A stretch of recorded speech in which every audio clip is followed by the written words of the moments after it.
mbokk téléspectateur yu ITV ñu ngi leen di dalal jàmm seen émission kennu askan wi tey jii ñu am mbégte dalal Fatou Bara Nione Meng naka noonu mu nekk ingénieur biomédical hospitalier maanaam Meng man lay dalal jàmm ci plateau bi. jërëjëf El Hadj Malick maa ngi lay delloo sa nuyoo di nuyu tamit téléspectateurs yépp vraiment di leen jaajëfal.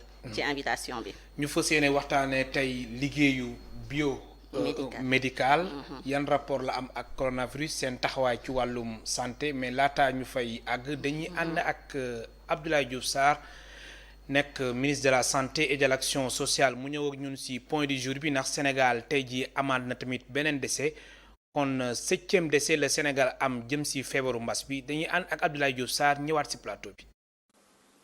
ci juróomi téeméer ak ñaar fukk ak juróom ñetti test yi ñu def tey juróom benn fukk ak juróom benn ñëw nañ positif bon ak am nañ doomu jàngoro bi ci juróom benn fukk ak juróom benn yooyu juróom benn fukk ak benn ay cas contact la yu ñuy suivre ci suñuy service juróom yi mooy cas bi xamante ne mooy transmission communautaire mooy ku ko am te xamuñu fan la ko jële juróom yooyu benn bi fii ci Dakar la mooy Médina ñaari Touba benn bi Mbacké benn bi Pout ñu leen di yëgal tam ne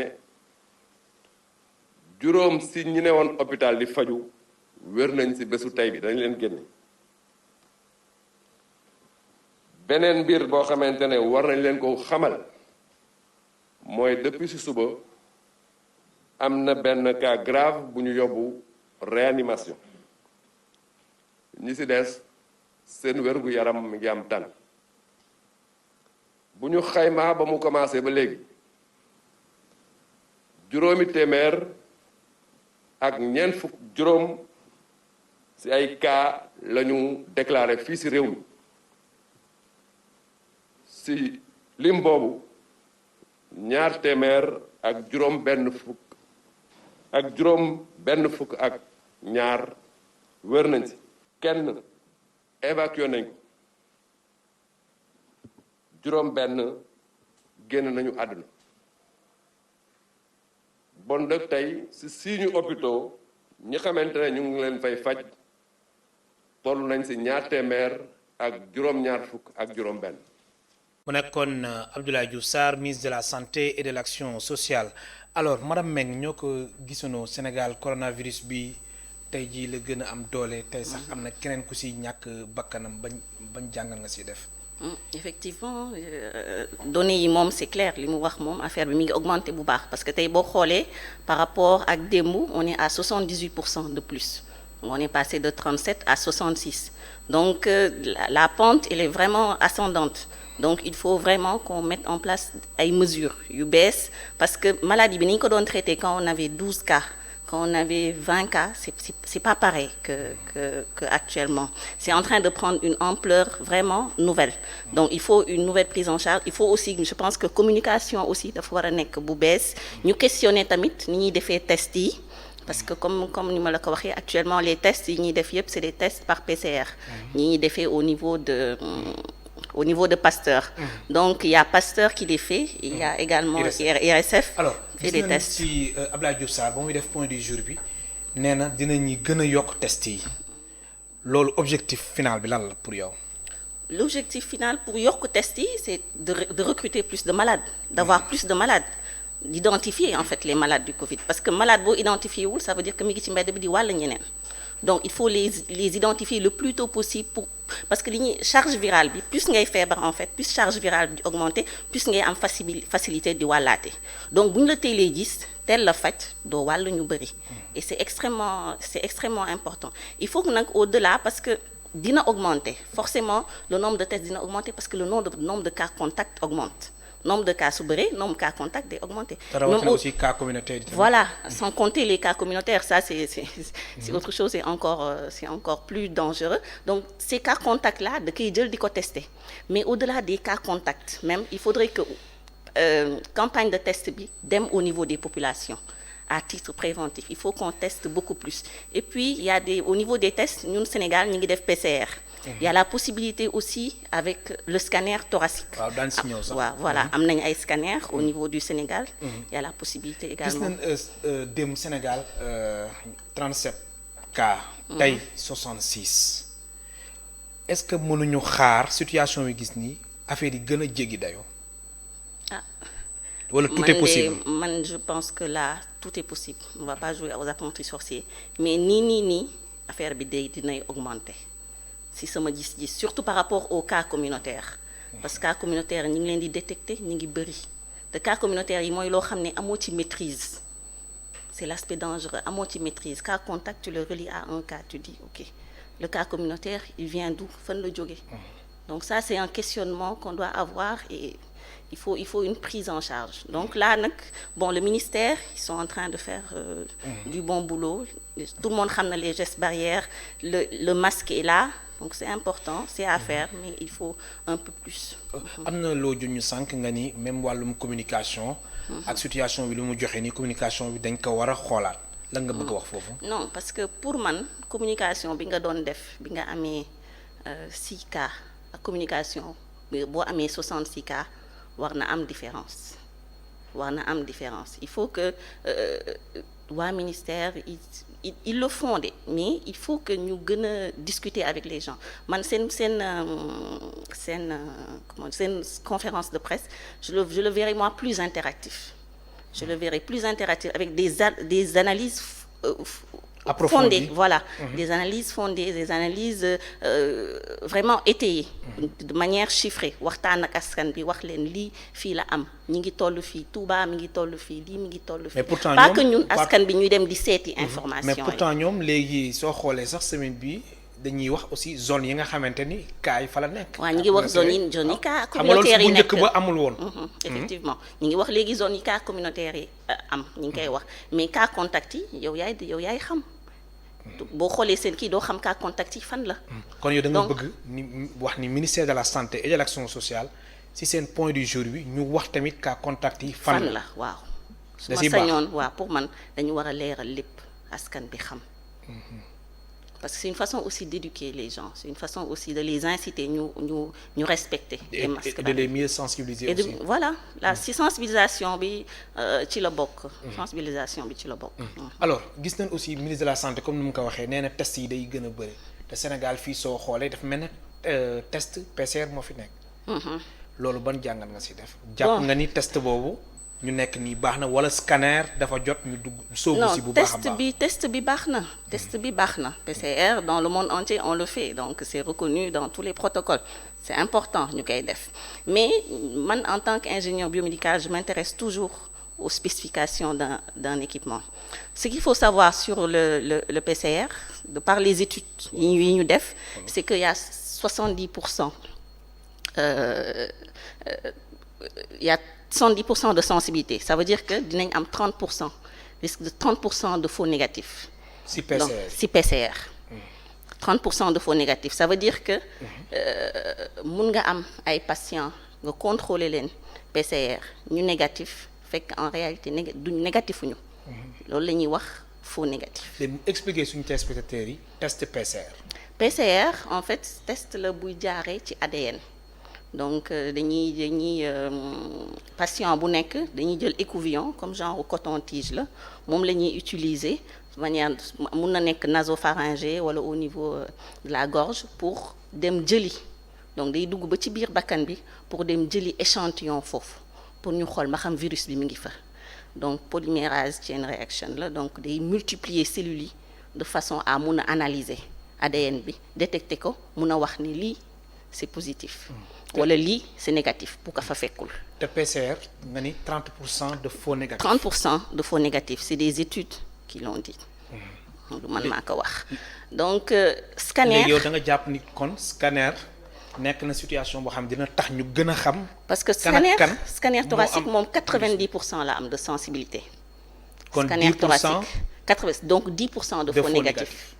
là où fële 30% de faux négatifs la donc.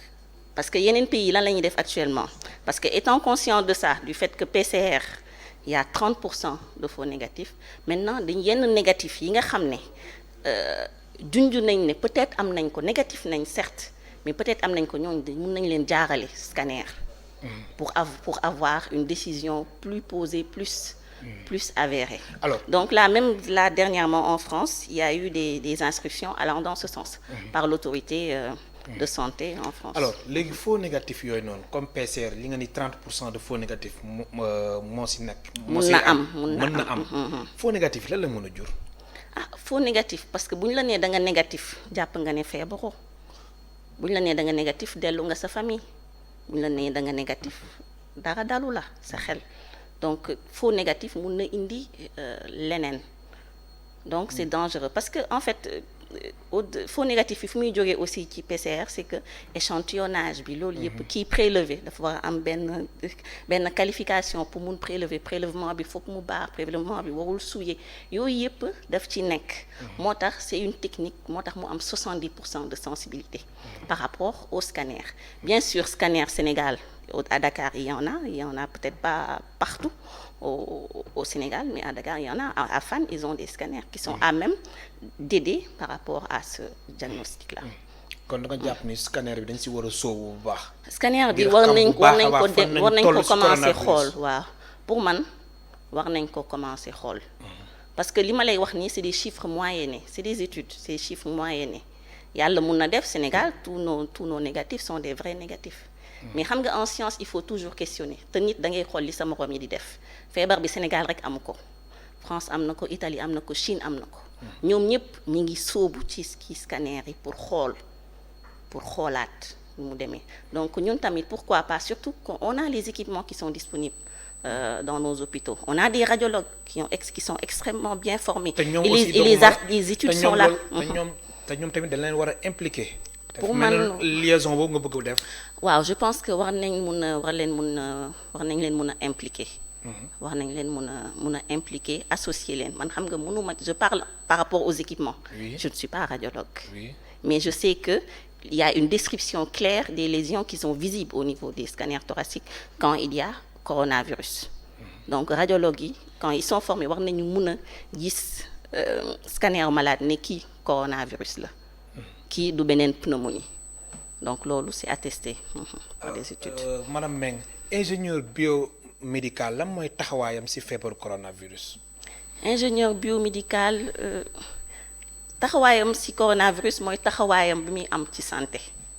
parce que ñun santé en général lañu liggéey te ci système de santé donc ba amee ñëw tuuti ci kii da nga may ma wax ci système de santé parce que c'est important dañuy dégg système de santé. parfois duñu xam li tax. système de santé. Allez-y. Pourquoi système de santé parce que système de santé mooy produire soin luy produire soin dafa laaj lu bari dafa laaj malade. malade bu amul système de santé du am donc dafa laaj malade. donc présentiel malade daf ko laaj technologie de santé. parce que il faut que ñu am technologie pour mun a def PCR bi technologie la. scanner technologie la donc il faut technologie de santé. sans oublier ressources humaines. ressources humaines bien entendu. ressources humaines de santé. ressources humaines de santé moom la ñuy woowee sax élément agrégant de toutes les ressources de santé. sans oublier bien sûr les médicaments parce que ressources humaines mooy coordonner loolu yépp def ba kii daal di am soin bi daal di génn ñun nag ingénieur biomédical si li ñuy yëngu mooy.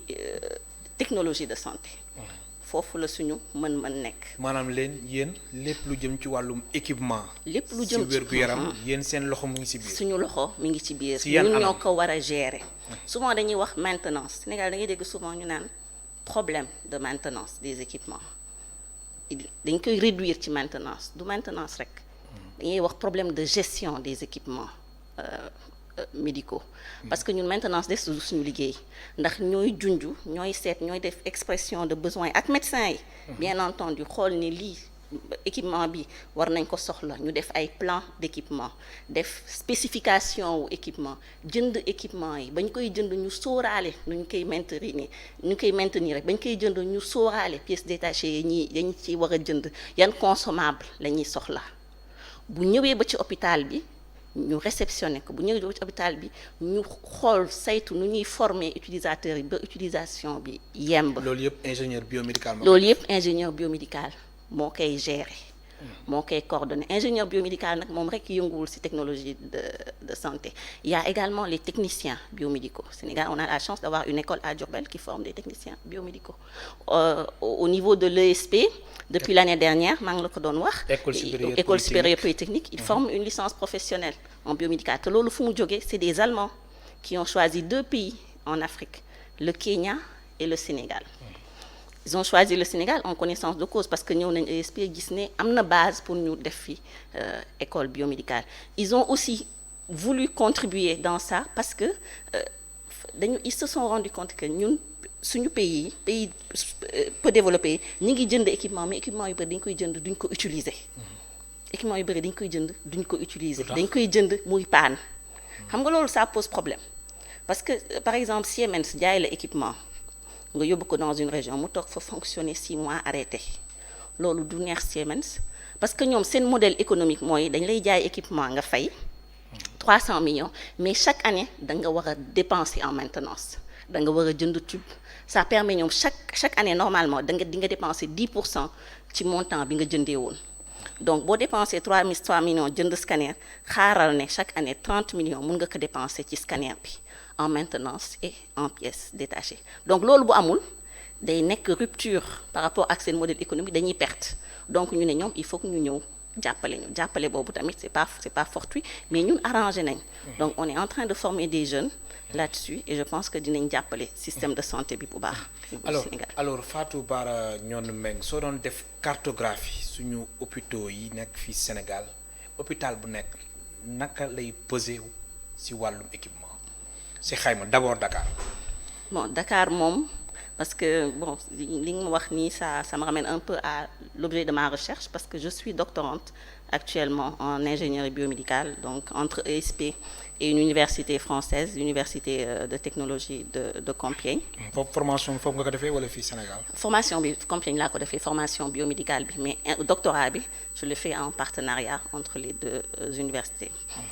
Donc loolu c'était un problème ni ñuy xoolee hôpital nu muy peser parce que booy gis souvent dañu naan hôpital bi am na 1000 équipements hôpital bi am na 2000 hôpital bi am na 3000 mais équipement bu nekk bokkul un scanner tu le comptes une fois mais un scanner il représente quoi dans un hôpital un automate de NFS la numération formule sanguine pour xool deret bi baax na ba xam malade bi kii na loolu c'est important dans une structure de santé donc ñun ñu toog ñu ne mais lii mënuñu ci yam di compter noonu équipement yi il faut qu'on réfléchisse am ay indicateurs yu bees parce que ñun africains dañu soxla ñun seet loo xam ne moo ñuy arrangé seet pour mun a gëstu suñu bopp donc on a réfléchi on a mis en place un indicateur bi ñuy woowee TEXAN donc TEXAN pour technologie de santé donc équipement bu nekk da nga koy affecté poids en fonction li nga ko jëndee en fonction apport am ci soin bi parce que c'est important équipement bu nekk bokkul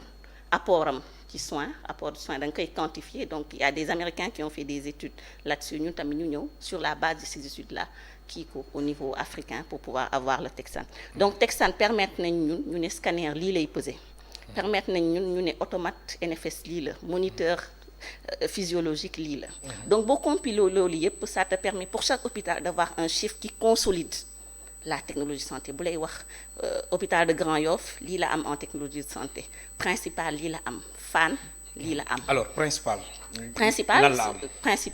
on est à presque 6000 et quelques de TEXAN. Principal waaw là où à Dantec c'est quasiment pareil pour Dantec 5000 et quelques 5500. Fann c'est un peu équivalent un peu moins de 5000.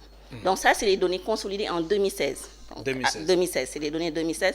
Donc véritablement sur la base d'inventaire parce que ñun ingénieurs biomédicaux tamit inventaire mooy suñu base de travail inventaire mooy li nga am ci équipement dans ton hôpital da nga ko war a xam saytu ko xam li nga am bu baax maîtriser ko au passage maa ngi remercier waa ministère parce que données yi ñoo ma permettre d'avoir accès aux données pour pouvoir produire ces résultats-là.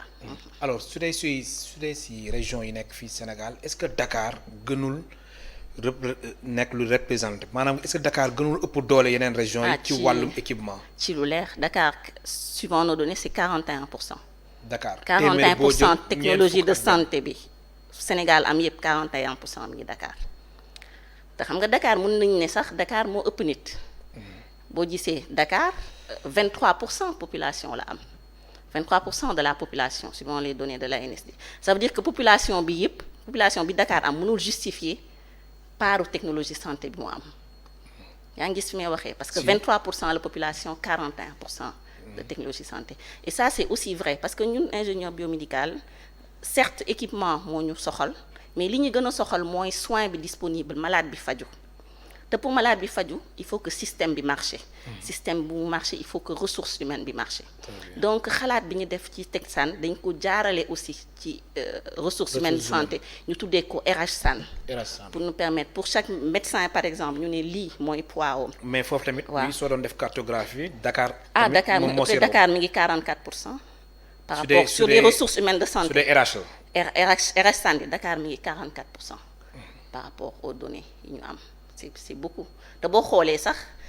TechSan bi ñi ngi woon 41 boo xoolee RH-SAN bi ressources humaines bi ñu ngi 44% il y a une différence déjà petite mais extrêmement importante parce que ressources humaines bi ñoo gën a difficile sax mobiliser parce que comme ni ma la ko waxee scanner boo yóbbu Tamba du kaas du la ne li tax nga yóbbu ma Tamba mais un radiologue boo déplacé fii mu am famille am fii doomam yi di jàng nga yóbbu ko fële danaan mi man bu ma demee sama doom yi fi muy jàngee du muy demee des problèmes de décentralisation aussi ça accentue ce problème de disponibilité des ressources humaines de santé véritablement dans les structures de santé au niveau de l'intérieur du pays. te loolu dañ ko nemmeeku dañ koy faral nemmeeku. non dañ koy nemmeeku ba pare ñun jënd scanner rek baax na mais il faut que scanner ba ka war a utiliser nekk fa mu former et c'est pas seulement le cas je parle du scanner parce que on en a discuté mais que ça soit la dialyse que ça soit beaucoup d'équipements spécialistes yi dañ leen war a am ñu mun a dem ci dëkkaan yi même fii Dakar parce que il faut au-delà de ça c'est un problème d'existence aussi des spécialistes ça c'est un autre problème. am na solo ma fàttali suñu mbokk téléspectateurs yi mën nañu woote ci 33 824 88 06 ñu ngi dalal Fatou Bara Nione maa ngi nekk ingénieur biomédical hospitalier alors ingénieur biomédical rarement nañuy dégg tur bi. lu tax. xaw na doy waar c'est vrai que ingénieur biomédical du métier bu yàgg parce que même France ingénieur biomédical yi ñu ngi commencé ay années 70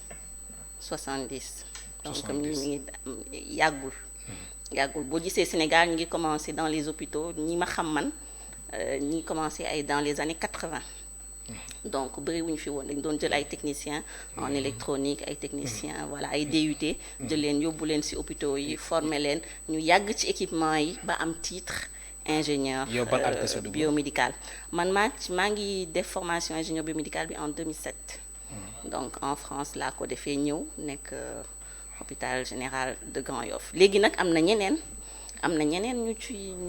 ñu nekk ci métier bi il y a beaucoup d'hôpitaux Fann am na ingénieur biomédical Dalal Jàmm il y a beaucoup d'hôpitaux qui en ont mais bëri na ay hôpitaux yu amul tamit yu amul daañu ci ñëw léegi am na ku nekk ci ligne bi allo bismillah waaw jërëjëf ziar alhamdulilah delloo ziar foo ñu woowee waaw dama bëggoon intervenir ci sa émission bismillah foo ñu woowee waaw actuellement ñu la woy Pikine bismillah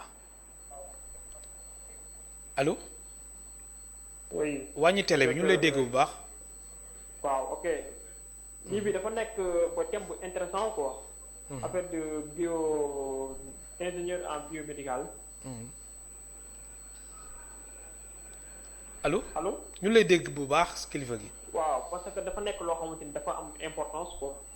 parce que fii nii au Sénégal fii nii affaire bi dafa nekk loo xamante ni waaye dafa xaw a raar. donc il est important inshallah gars yi di leen gën a sensibiliser wala état bi jël ay moyens déployer ay moyens ubbi ay école ay institut pour xale yi di fa mën a jàngee après wala pour ñu mën a am comme ay exemplaires comme kooku noonu nekk ci plateau bi maa ngi koy saluer au passage quoi. merci. jërëjëf. ok merci beaucoup Fatou yaa ngi doon wax sànq nga ni Sénégal. am na hôpitaux yoo xam ne amuñu ko. mais nekkuñ Dakar de wala. am na même Dakar am na. ah bon am na hôpitaux yu amul ingénieur biomédical mais am nañ ay techniciens technicien biomédical tamit am na nuñ koy former mun na am taxawaay bi mais hôpitaux yu mag yi pour man Dakar li ñuy wax hôpitaux de niveau 3 bu ci nekk war nga mun a am ingénieur biomédical boo xam ne moo lay gérer sa service biomédical comme ban hôpital. El Hadj Malick dañ bàyyi noonu rek jarul xam nga cité ñu bàyyi noonu jarul cité ay hôpitaux mais xamal ne Fann am na Dalal Jàmm am na mais am na ñu ko amul daal am na ñu ko amul mais xam naa ne bëgg nañ ko peut-être tamit dañuy xaar xale yi ñu génnee leen ñu former leen ñu jël leen aussi comme ingénieur biomédical. am na ku nekk ci ligne bi allo kooku def mel na dem na léegi Sénégal ñaata ingénieur biomédicaux ñoo fi nekk. ingénieurs biomédicaux yi daal booy xayma warul toll 20 parce que ingénieurs biomédicaux yi am na ñaari sorte am na ingénieur par ñun bi ñu recruter par exemple am na si ñoo xam ne ay docteurs la ñu ngi ci labo yi. ñu ngi ci labo yi di liggéey di def recherche am na ci à Dantec comme ni mu amee ñun ñi nga xam ne ñoo nekk ci hôpitaux nekk ñun véritablement dans les équipements mais bëriwuñu war nañu gën a bëri am na benn université privée aussi buy former ay xale yoo xam ne ñu ngi génn di aussi di liggéey. alors ci wàllum nekkin seen situation wala ci wàllum liggéey wàllum prime de responsabilité est-ce que ingénieurs biomédicaux yi ñu ngi siy gis seen bopp bu baax. loolu moom gisuñu ci seen bopp wax dëgg rek dese parce que depuis 5 ans maintenant ingénieur biomédical Sénégal yépp dañ amuñu prime de responsabilité. Ah bon? Alors que ñoom ay hiérarchie A lañ ñi A1 A3. depuis 5 ans. depuis 5 ans daan si ñëw amuñu léegi prime nga de baal ma am na ku nekk si ligne bi allo. waaw salaamaaleykum. waaleykum salaam. waaw salaamaaleykum. waaleykum salaam. sëñ bi ñu ngi siyaare. delloo ziar foo ñu woowee. waaw ci wàllu Ziguinchor Cheikh Faye Baye Fall. bismillah. Cheikh Faye Baye Fall. bismillah Cheikh ñu lay dégg wàññil télé bi ñu lay dégg bu baax wàññi télé bi.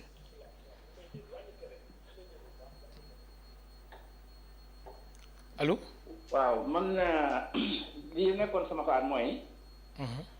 fu ñu gis feebar bi wala ku ñu jël waa kër gi kese ñu jël lu mat juróomi kër yi ko wër wala fukki kër yi ko wër testé leen ndax seen xale yi ñooy bokk di football ñooy bokk di naani ataaya kon boo jëlee genn kër gi rek bàyyi kër yi ko wër te seen xale yi dem ak duggante seen mag yeeg ñëpp di duggante ci ñi leen wër pour man bu doon sama xalaat bu ko moyen bi matee fukki kër yu wër ci feebar bi feeñ yëpp dañ leen di testé bañ ko yemale ci kër gi rek waaw ndax seen xale yi ñooy bokk di football ci mbedd yi ñooy bokk di naan ataaya mag ñi ñooy développé diggante ci kër yi sës kon bu doon mën a daal bu fekkee ne moyen bi am na fu mu feeñ fukki kër yi ko wër yëpp dañ leen di seet wasalaam jërëjëf alors madame Mbaye am na solo li mu wax moom la ñu wax sànq yokk test yi massification te massification des textes donc fa kër ga am à côté. li mu wax c'est très pertinent. kon da nga ànd si ñeen ñu gisee ni test massif Sénégal dafa jot ñu def ko. mais est-ce que am na moyens yi tamit. moyens yi IRSF mi ngi fi Pasteur nee na mun na def 10 000. ñoo ko wax donc ñun on a la latitude de faire. kon suñu boolee Pasteur ak IRSF mën nañ def test massif mun nañ def lu bëri après nag man maîtriser wu ma. Derrière, est-ce qu'il y a des contraintes, que ce soit financières ou de disponibilité de consommables? Parce qu'il faut que nous sachions actuellement, il y a une tension partout, sur tous les approvisionnements. Muy médicaments, muy respirateurs, muy lu nekk dafa am tension. Parce que pays yi koy defar ci boppam ñoo ko gën a soxla. Effectivement. Donc balaa nga naan ngay joxe ki nit nga jox sa bopp ba pare. Donc loolu mooy problème bi. am na ku nekk ci ligne bi allo. allo. allo salaamaaleykum. waaleykum salaam foo ñu woowee wàññi télé bi allo. wàññi naa ko. bismillah ñu lay déglu foo ñu woowee. man maa ngi woote fii ci wax. allo. allo oui maa ngi woote fii ci wax. bismillah waaw ñu lay déglu allo. maa ngi tudd Mohamed Lamine. bismillah yow rek nañuy déglu Mohamed. waaw man li may indi ci wax ji mooy léegi ñi nekk seen biir kër te locataire lañu ñoom ñu nekk seen biir néeg bi léegi ñoom nan lañ ci wax ci ñoom. par rapport xam nga ñoom dañu nekk ci liggéey boo pare seen liggéey bi taxaw léegi ban décision dañuy jël ci moom ñoom tamit loolu dama bëgg a xam ci côté boobu. non loolu sax du. non loolu. loolu ci moyen yi la rek. voilà waaw moyen ni ñuy jàppale je pense que président mi ngi ci. pour jàppale ku nekk fa mu nekk. exact jàppale parce que bëri na ay répercussions trop vraiment. Covid non Covid bi kay bëri baaxul na répercussion ci ñëpp nag. bàyyiwul benn secteur. waaw. am na ku nekk ci ligne bi solidarité bi foog mu dox. effectivement alors sànq yaa ngi doon wax que ni ci wàllum prime de responsabilité. ingénieur biomédicaux yi toog na lu mat juróomi at. lan moo waral loolu. li waral loolu c'est que au début bi ñuy recruter comme ni ma la ko waxee ñun bi ñuy recruter mi ngi Sénégal mi ngi doon doog a recruter ingénieur biomédical bu mu tuddee ingénieur biomédical. ah bon corps bi existé wul woon te ba léegi sax xawma ma xam sax créé nañ corps bi. c'était en quelle année. donc ñun c'était en 2005. en 2005 donc léegi bi ñu créé bi ingénieur biomédicaux yi ñëwee ba nekk ci hôpitaux yi ñi dem formé wu ñi dem kii. donc ñu jox ñu prime ñu xool ne gis ay docteur ci biir gis ñu génnee ESP man ingénieur diplôme d'ingénieur conception bu ESP laa am donc ñooñu ñu ne ñii ay hiérarchie A1 la donc dañ leen di jox équivalent au prime responsabilité médicale des médecins donc ñun ñu jox ñu ko donc on nous l'a affecté pendant des années jusqu'en 2014 un beau matin ñu décidé ne dañuy dindi prime bi ne prime bi ingénieur waru ko am médecin moo ko war a am loolu su amee certes mun nga ko dindi mais nga teg fa leneen mais le problème mooy teguñu fa leneen. allo allo. allo. am na ku nekk ci ligne bismillah allo. salaamaaleykum. waaleykum salaam. El Hadj Malick. bismillah kookal la. ñu ngi lay ziar. delloo ziar kookal la. Thierno Hamidou Diop la. bismillah Thierno foo ñu woowee. Latmingué. bismillah Thierno. seen auditeur bi nekk Latmingué la. waaw ñu ngi lay déglu bu baax a baax Thierno. nag kenn askan wi ñu ngi kontaan bu baax de. jërëjëf. chaque jour boo ñëwee rek ñu foog ne loolu moo gën a intéressant. jërëjëf jërëjëf.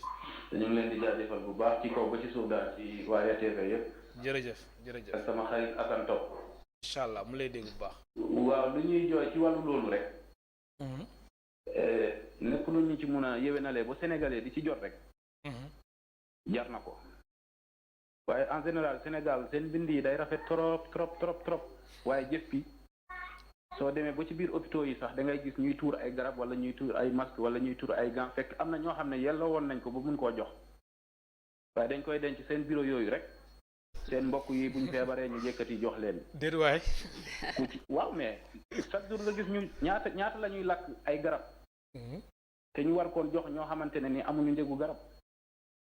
wala mënuñu def escale yu mel noonu dafa bari parfois projet yi day baax waaye du am suivi mbind mi nag boo ko liiree rek boo nekkee ba Amérique sax da ngay signé waaye bu ñu jëfee rek nga kii maa ngi jéggalu nag aw ma maîtrise du santé waaye def naa hôpital Fann 7 ans li may wax ni dund naa ko man xam naa ko am naa ci benn kii tuut kumba am ndey kumba amul ndey daal bari na ci biir.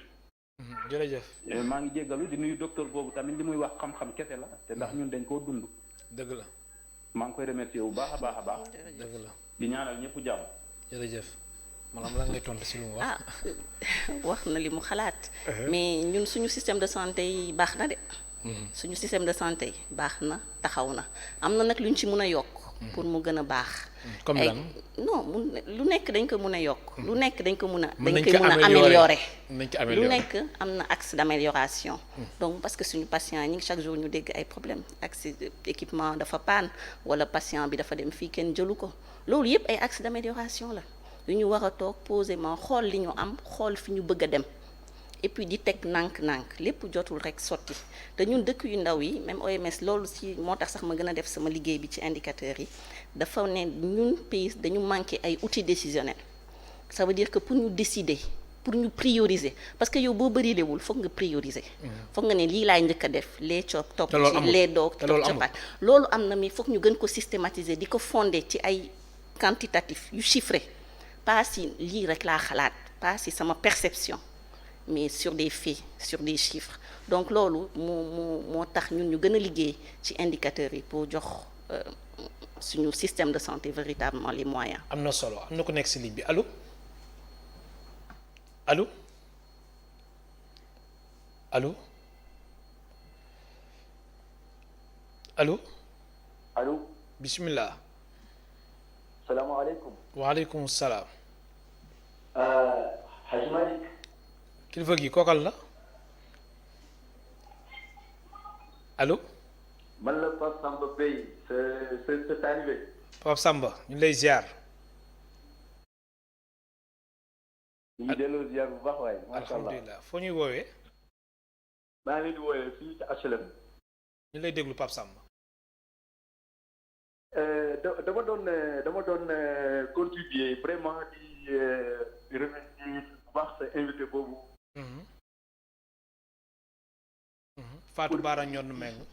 voilà exactement pour attirer son attention. que actuellement nii on a constaté que ni l'expertise locale vraiment gis nañ ko fii gis nañ mi ngi Sénégal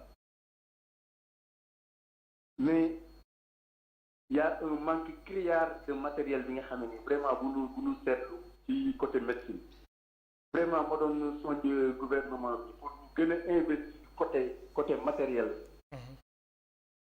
di wàllu bu baax suñu ingénieurs yi parce que ay jàppar la vraiment demuñu plus de mémoire ñu ngi nii toog ci réew mi di daan seen doole macha allah mais malheureusement ils n'ont pas été trop aidés quoi.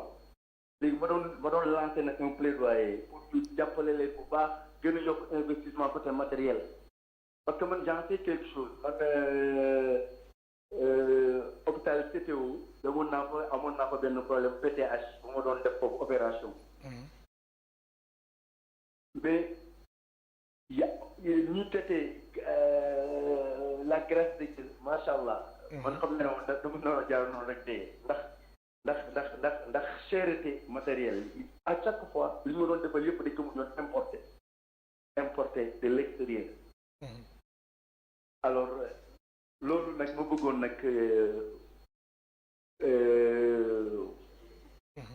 état bi gën a farlu dimbali suñu jàmbaaru médecin yi ba investir côté matériel ba fi ne lépp lu daan wàllu jàdd extérieur ku nga taxaw fii man j'ai une PTH ma defal et pourtant c'est l'expertise locale lañ ma ko defaree am na solo.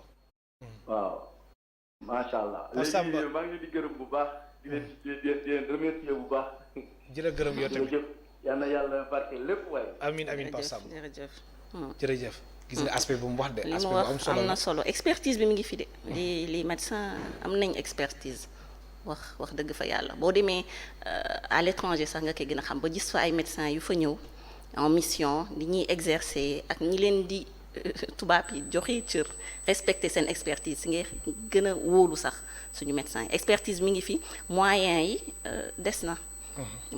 des na mun na gën a bëri ñi ngi ciy def nag mais mun na gën a bëri et moyen ki di équipement di aussi derrière kuy gérer équipement bi donc ingénieur biomédical technicien biomédical yu gérer équipement bi leneen am na aussi ci problématique gestion biomédicale ça veut dire c'est que ni ñu structuré suñu hôpitaux yépp ay services techniques de maintenance la ñu yoo xam ne biomédical bi day nekk ci biir ànd ak électricité bi ànd ak plomberie bi ànd ak yu bëri mu noyé wu ci biir kon da nga jàpp donc ni il serait intéressant ñuy extraire service biomédical comme ni ko yeneen dëkk maanaam yu bëri warul la defee bokk ak ñoom mun nañ day liggéey ak ñoom nag parce que boo bëggee teg équipement électricité bi Bien sûr, mu ñëw il faut que mu baax day liggéey ak ñoom mais mun na bañ a nekk ñu sóoral ko ci biir donc loolu c'est une réflexion à avoir puis pour mettre en exergue cette expertise là am na solo allo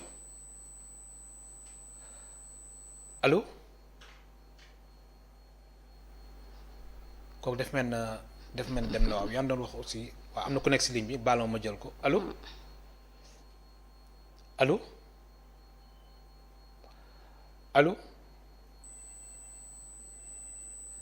am na benn téléspectateur bu nekk si ligne bi ñu jël ko très rapidement allo waaw. bismillah foo ñu woowee Dakar. ñu lay déglu bu baax a baax waaw dama bëggoon gërëm suñu docteurs yi ak suñu personnel soignant yi. Franchement suñu gisee chiffre yeneen dëkk yi ci Afrique ñoo ngi liggéey franchement dama leen bëggoon gërëm d'abord. balaa may laaj question yi ma bëggoon laaj. bon sama première question mooy est-ce que gan bi tey xalaatul ne ñaari question laa am. oui est-ce que gan bi xalaatul ne dañoo war a confiner Touba ak Dakar fi ñu toll instant yi est-ce que port de masque obligatoire doy na parce que dañoo gis dafa am ay nit ñoo xamante ni diñu jël ay yoon yu nekk ci àll bi di jógee Touba di dem ay yeneen gox ci Sénégal donc loolu mooy sama première question bi. sama deuxième question bi mooy dama lire benn article de presse ñu bind que dafa am ay yenn corps médical ministère de la santé dafa def benn action comme quoi ñoom dañ leen exclure ci ñi bokk ci agent de santé te ñoom d'accord wuñu ci décision boobu léegi dama bëggoon xam comprendre ma article de presse bi est-ce que ça veut dire que bon je pense que c'est lié au problème au prix est-ce que ça veut dire que ñoom ñoo ngi liggéey ba léegi wala ñuy jéem a déggoo ak gouvernement bi ci seen prime balaa ñuy continuer liggéey et puis sama dernière laaj bi mooy soo leen mënoon def benn émission ak kuy liggéey ministère de l'enseignement supérieur ak kii liggéey ministère de l'éducation nationale pour que ñu xam li ñuy def ñu ñuy dimbali trop. mais ñoom jot nañ fi jaar allo. waaw ma ni ministre de l'enseignement supérieur bi ngay wax ak ministre de l'éducation nationale jaar nañ fi. si oui jaar nañ fi si émission matinale bu Alassane Samba Diop bu muy animé lundi ba vendredi ci iRadio ak ITV. jërëjëf ñu lay gërëm bu baax di la sant. ok merci. jërëjëf madame Mbengue. bon dégg naa bu baax bon première question bi par rapport ak confinement bon man ingénieur biomédical la du ma infectiologue du ma épidémiologiste. donc du man maa war a wax ma xam confinement am naa nag sama xalaat te sama xalaat je le base sur des faits li ma gis mooy couvre-feu la ñu defagum couvre-feu la ñu def depuis 1 mois ñi ngi nii cas yi ñi ngi augmenté donc couvre-feu FM des na donc lan lañ si war a yokkaat war nañ xalaataat leneen luñ si mën a yokkaat ma leeral suñu mbokk téléspectateur bu ñu doon woo léegi kan tamit Mamadou Talla ministre de l'éducation nationale moom tamit jaar na ci JDD avec Mamadou Ibra Kane allo allo wàññi télé bi delloo ziar allo alhamdulilah foo ñu woowee bismillah Dakar HLM. waaw ñu lay déglu bu baax. voilà marché HLM ñu ngi kontaan bu baax ci émission bi. di wax rek comme invité bi maanaam ñu gën di insister ci comme nit ñi maanaam masque yi nañ ci gën di insister bu baax a baax parce que gis nañ ni ñun ñi nga xam ne dañu nekk ci marché yi. nit ñi ñu ngi koy toppatoo mais def na tuuti quoi def na donc buñ na ci ñëpp rek ànd au 100% yéen ñu ngi leen di déggee bu baax a baax. mais foofu marché HLM dañ ko tëj n'est-ce pas.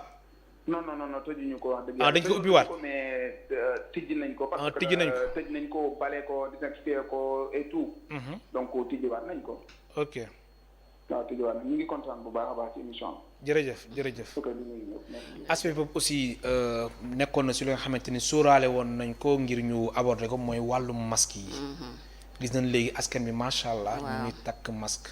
macha allah oui am na c'est solo très bien parce que dañuy wax ne Sénégalais du suivre instruction mais wax dëgg fa yàlla population bi ñu ngi gis ne ñu ngi suivre masque yi ñu ngi koy def ñu ngi li des daal mooy mbooloo yi yenn geste barrières yi parce que Sénégalais ci boppam moo tactile moo bëgg buy wax ak nit di ko jege.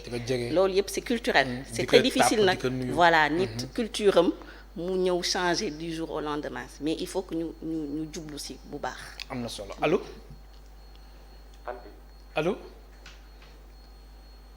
allo. foo ñu woowee kilifa gi. oui ça va. alhamdulilah.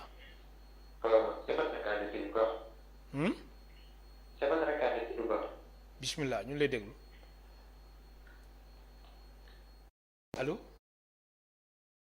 allo kooku def mel na dem na léegi wàllum masque yi aussi waaw utilisation bi nan la war a demee. bon masque yi moom ay infectiologue wane nañ ni ñu koy utiliser ak yëpp. donc yaa ngi ñu ngi gis ñu bëri ñu ngi utiliser masque tissu yi donc man lii sama xalaat mooy masque tissu il faut que Sénégalais yi xam ne dafa ànd ak hygiène. dafa ànd ak hygiène bu war man su ma sañoon képp ku nekk masque tissu boo jënd balaa nga koy utiliser na nga ko fóot paase ko. pourquoi paase ko parce que paase bi am na solo paase bi am na solo parce que da koy stériliser. paase bi mun na stériliser. masque bi dindi ci yenn bactéries yi ci nekkoon rey ko nga mun a sol sa masque tranquillement boo ko solee ba ngoon nga dindi ko fóot ko weer ko fekk amoon nga sa beneen nga takk ko ba mu wow nga jaaraat fa nga jaaroon ak moom jëlaat sa masque donc hygiène bi c'est extrêmement important pour que ñu ci bàyyi xel ñu xam ne aussi masque bi c'est un élément additif c'est un geste barrière additif buy ajouté wu ci yeneen yi c'est pas parce que da nga masqué rek que lu la neex nga def da ngay distancer da ngay lépp donc daf ciy yokk mais du à l'exclusion des autres loolu tamit il faut que ñu leeral ko askan bi bàyyi ci xel bu baax a baax. am na solo allo. allo. waaleykum salaam kilifa gi foo ñu woowee. allo. bismillah an waa Touba. ñu ngi lay déglu bu baax. alhamdulilah soo mënee yëkkati kàddu gi tuuti ñu dégg la bu baax. allo. jërëjëf. ñu ngi xool télé bi tam ñu ngi koy suivre bu baax a baax. xam naa programme Gamou Diop moom ñëpp defante moom ñu réew ñu baax. jërëjëf. ndax mu ngi joxe xalaat bu rafet boo xam ne di dajale ay borom xam-xam yu am xalaat. waaw tey àlla daal ñu daal kontaan nañu seen taxawaay xam naa daal télé bi daal ñu ngeen ko jëlee bu continuer danañ def ba àdduna bi yëpp yu bare ñu ngi leen di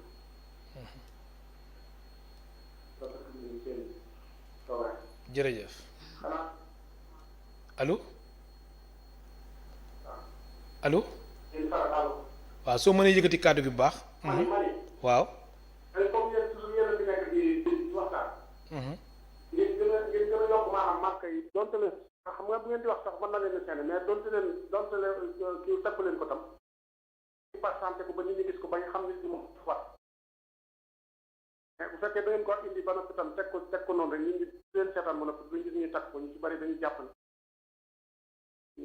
ñoom tam mar nañ ko mën te fekk na ñëpp a yem maanaam kenn ku ci ne rek war nga koy mën a boo ko mënta takk ndax comme yéen da ngeen di wax mën naa dana leen seene ba da ngeen bëgg a wax du ngeen ko wax waaye bu fekkee ne di présenté ngeen ko ba nga xam ne ñoom ni ngeen koy digalee nit ñi yeneen ci sax dana gën a baax.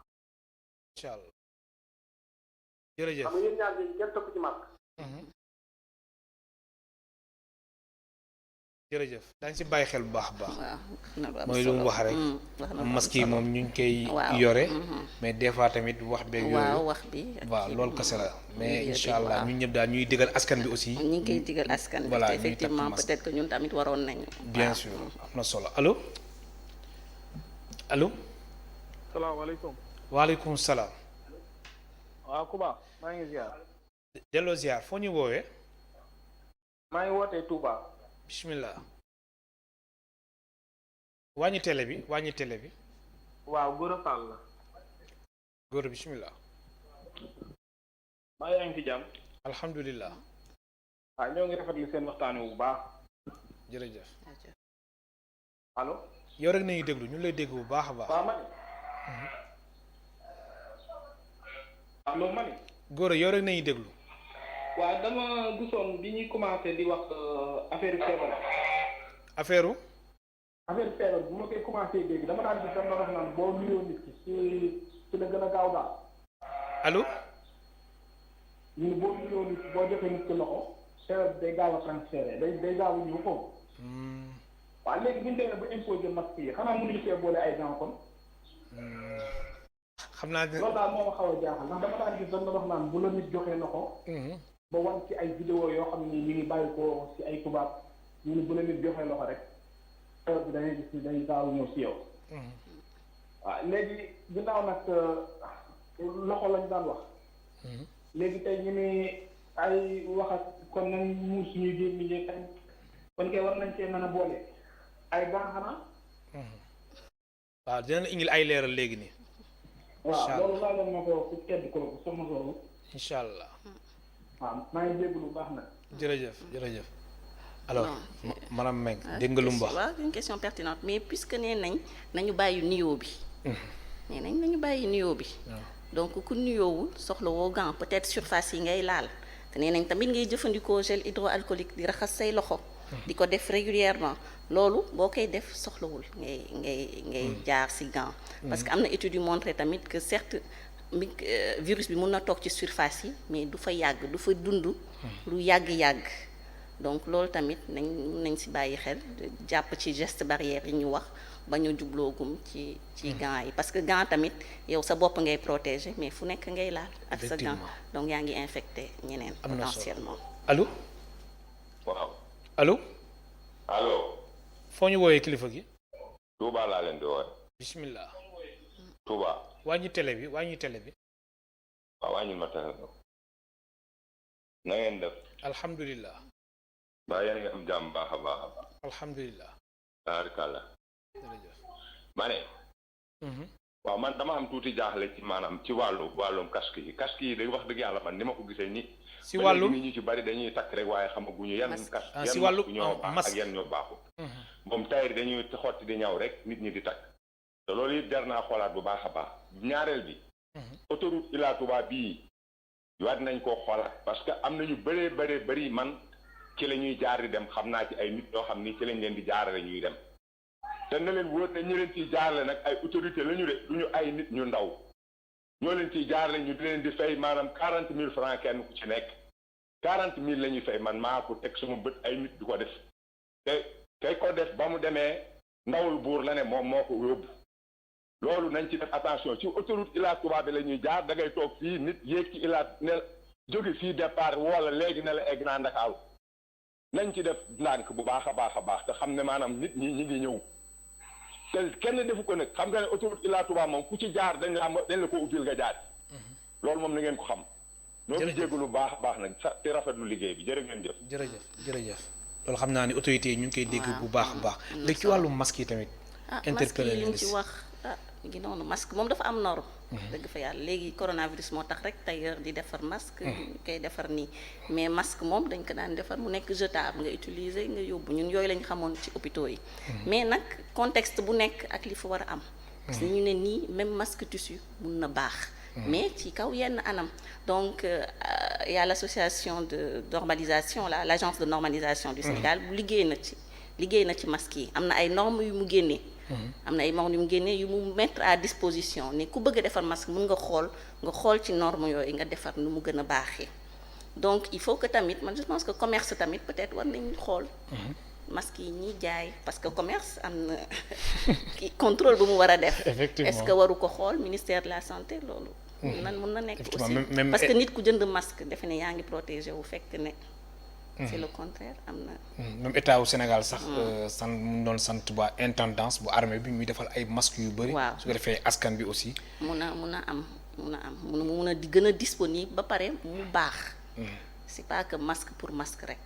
c'est masque pour se protéger donc masque bu lay protéger. c'est alors extrêmement important. sànq téléspectateur bu nekkoon si li ñuy moo tax àggali yu nga ko woon ci wàllum seen prime de responsabilité. commencé woo nga ko développé mais àggali woo ko.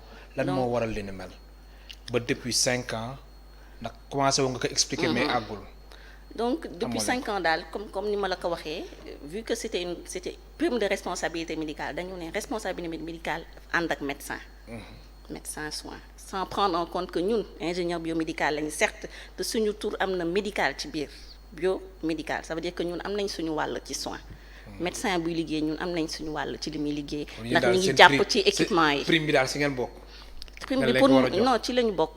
bu ñu amul prime bu kii noonu war nañu am prime parce que cadre yëpp cadre fonction publique am nañ prime de responsabilité donc li tax ñu war ci seppi ingénieur biomédical bañ ko jox prime de responsabilité loolu ça pose problème autorités yi nag ñenn ñi ngi au courant donc je pense que ñi ngi peut-être commencer di ci kii pour mu gën a kii donc ñi ngi leen di soññ daal parce que c'est difficile pour des ingénieurs biomédicaux te booy seet sax yanuwul maanaa parce que boo xoolee ingénieur biomédical li muy jënd ci équipement par an contrat de maintenance yi muy passé c'est un chiffre d'affaires important. ku mel noonu di brasser ay contrat nga koy jox loo xam ne mënu ci dund am na problème. kon xaalis bu bëri la équipement ak yooyu. soo ko doon xayma équipement oui équipement bëri na.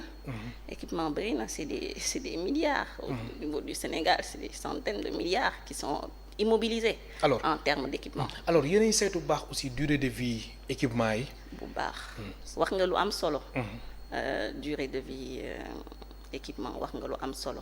parce que équipement boo koy jënd ki la ko jaay dala naan jaay naa la ko de mais fii ak 7 ans mën na fonctionner ci yenn anam yi fii ak 7 ans da nga ko war a dindi réformer ko ça veut dire que génnee ko sa parc ñu def ko leneen xam nga fii Afrique la donc da ngay jënd équipement di ko utiliser ba moom mooy bañ te balaa muy bañ dana fekk mu yàq dara ça veut dire que balaa muy bañ dina génne ay résultats yu baaxul balaa muy bañ dina poser yeneen problème donc il faut que ñun tamit ñun ingénieur biomédical foofu suñu rôle la ñuy anticiper ñuy alerter ñun gaa mënuñu jël suñu poche dem jëndi équipement mais ñun dans les hôpitaux war nañu mun a alerter suñu directeur ne ko tel équipement nii mi ngi poser problème nañ ko changer nañu seet parce que Sénégal bëri na ay équipement ñun am na ay indicateurs yoo xam ne de vétusté yoo xam ne c'est important taux de vétusté bi c'est extrêmement important au Sénégal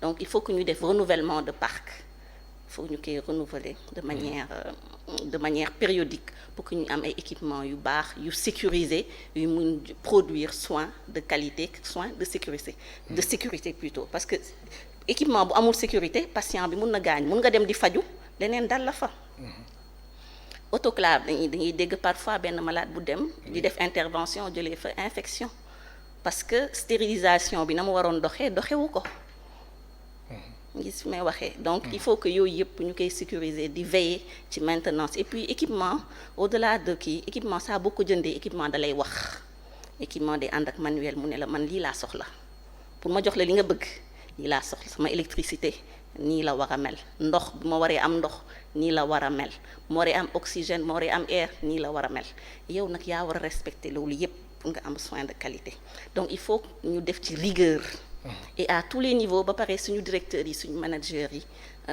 ñu jàppale ñu plus haut niveau pour que ñun ñu mun a jàllale loolu yëpp. ñu jàppale leen ci ban fànn. jàppale ñu di rendre disponible fonds yi financièrement parce que am na ay études yu ko Sénégal li ñuy def ci maintenance bëriwul par rapport ak investissement bi maintenance bi bëriwul li ñuy investir ci maintenance il faut que ñu yokk ko. poste budgétaire maintenance il faut que ñu yokk ko en termes de maintenance et en termes de pièces détachées yooyu yëpp il faut que ñu yokk ko pour que ñu assurer wu que véritablement. Fatou Bara Ndione maa lay gërëm bu baax di la sant waxtu bi jeex na. sa kàddu bu mujj en 30 secondes. sama kàddu bu mujj moom benn lay nekk c'est remercier véritablement les personnels de santé les encourager parce que temps yi ñu ngi dégg ay cas au niveau des personnels de santé. ça veut dire qu'ils sont très très exposés donc maa ngi leen di ñaax. vraiment si seen liggéey ñi ngi koy def bu baax ñu gën ko def ni mu waree et puis ñoom tamit respecter toutes les mesures di leen encourager véritablement donc force et courage véritablement à notre personnel de santé. Fatou Bara Ndione Mbengue maa lay gërëm bu baax di la sant. ma fàttali ni yow ingénieur biomédical hospitalier nga. mbokk téléspectateurs yi yéen tamit ñu leen di gërëm bu baax di leen sant di leen baalu ak baal na leen ak ñaan yàlla. koor gi ñu dugg ci bismillahir rahmanir rahim génn ci alhamdulillahi rabbil alamin di leen wax bon week-end